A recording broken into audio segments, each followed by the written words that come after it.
Voyons ensemble, en bref, l'équation vraiment simplifiée de la photosynthèse. Nous avons à gauche nos réactifs.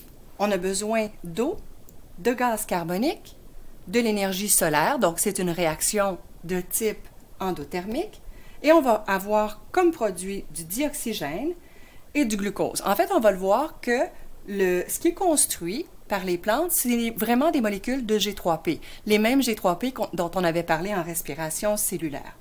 Dans nos réactifs, d'où provient l'eau? En fait, l'eau nous provient des racines, les racines de nos plantes, de nos arbustes, de nos fleurs. L'eau va monter par un transport passif, c'est-à-dire qu'il est un transport qui ne demande aucune énergie. L'idée, c'est qu'au niveau des feuilles, il se passe beaucoup d'évaporation. Il y a aussi de la respiration cellulaire. Les plantes produisent des sucs pour brûler leur sucre. Il y a donc aussi dans les cellules végétales la présence de mitochondries, donc la respiration cellulaire se passe. L'eau qui s'évapore par les feuilles est perdue, et comme l'eau, c'est des molécules polaires, bien, les molécules d'eau attirent d'autres molécules d'eau qui vont monter.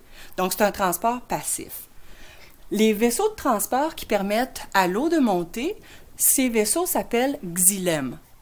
Et l'eau qui monte, c'est une sève brute, on dit c'est une eau minéralisée, donc de l'eau du sol plein de minéraux. Le CO2, lui, il provient d'en dessous des feuilles. Il y a des micro-perforations, des ouvertures qui sont faites par des cellules qu'on appelle des stomates, et le CO2 va rentrer par le dessous des feuilles. Donc, d'où vient le CO2? Par les stomates, en dessous des feuilles. Donc, à gauche, nos réactifs et à droite, nos produits.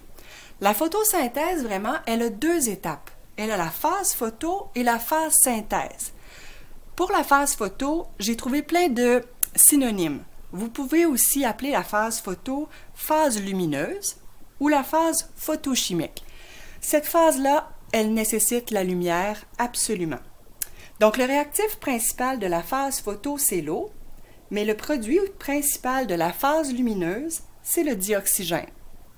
Le réactif principal de la phase synthèse, qu'on appelle aussi phase obscure ou cycle de Calvin, le CO2 est donc le réactif principal de la phase synthèse ou phase obscure, et le glucose est le produit principal de la phase synthèse, qu'on appelle aussi cycle de Calvin. Ceci, c'est vraiment un simple résumé de la respiration cellulaire.